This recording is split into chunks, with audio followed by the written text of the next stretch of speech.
PHE के तमाम daily wagers 10 नवंबर को एक बड़ा आंदोलन फिर से करने जा रहे हैं। ऐसे में रवि हंस का ये कहना है कि अगर 10 नवंबर के दिन 5000 तक की संख्या डेली वेजरों की नहीं हुई तो वो इस लड़ाई को नहीं लड़ेंगे। आइए देखते हैं सेवाराम की एक खास रिपोर्ट।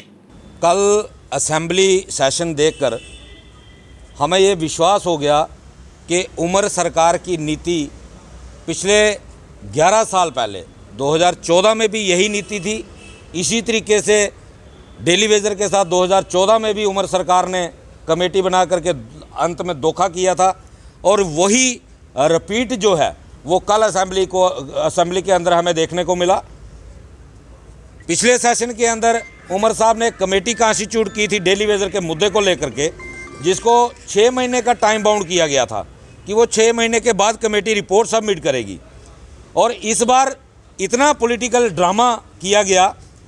वाहिद परे जो पीडीपी के एमएलए हैं उनकी तरफ से एक बिल इंट्रोड्यूस किया जा रहा था असेंबली के अंदर और उसको काउंटर करने के लिए नेशनल कॉन्फ्रेंस के एमएलएस के द्वारा बिल इंट्रोड्यूस करवाया गया और असेंबली के अंदर फिर अपील कर दी गई उमर साहब की तरफ से कि बिल को आप विड्रॉ कर लो ताकि उसके ऊपर वोटिंग ना हो और वाहिद परा के बिल को जो है काउंटर किया जा सके।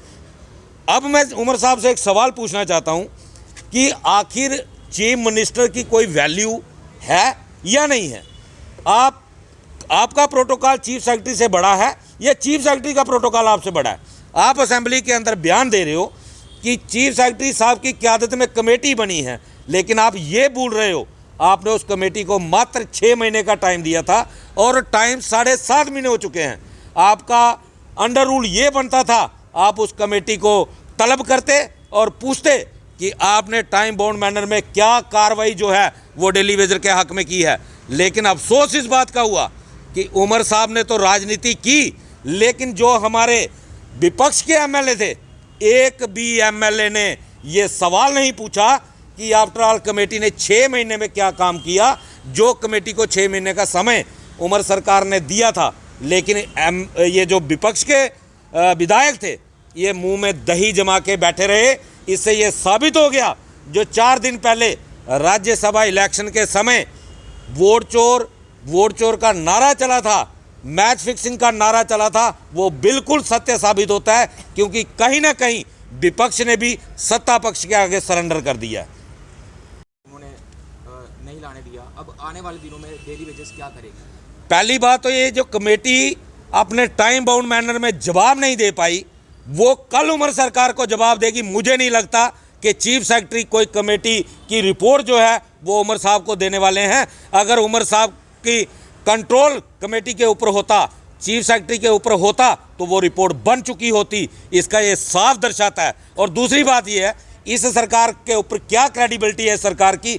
इस सरकार के दो एमपी खुद सवाल उठा रहे हैं कि इस सरकार ने पिछले 1 साल में जनता के लिए कोई काम नहीं किया और एक एमएलए खुद असेंबली के अंदर सवाल उठा रहा है सरकार के खिलाफ, तो फिर उसकी क्रेडिबिलिटी का पता खुद चल जाता है कि वे सरकार की कितनी वैल्यू है। और आपने हमारे अगले प्रोग्राम के बारे में जिक्र किया। अगला प्रोग्राम हमारा 10 नवंबर को होगा, लेकिन मैं तमाम अपने पीएचई डेली वेजर से ये कहना चाहता हूँ कि अगर अगले प्रोग्राम की संख्या 5000 से कम हुई तो उसके बाद मैं लीडरी करने वाला नहीं हूँ। अगर आपने शोषण ही सहना है तो फिर आपको शोषण मुबारक हो। अब आपको तय करना है कि 10 नवंबर के प्रोग्राम में मुझे संख्या चाहिए 5000 प्लस। उसके बाद इस सरकार को बताएंगे कि डेली वेजर क्या कर सकता है। अगर संख्या 5000 से कम होती है तो मैं ये लड़ाई नहीं लड़ूंगा।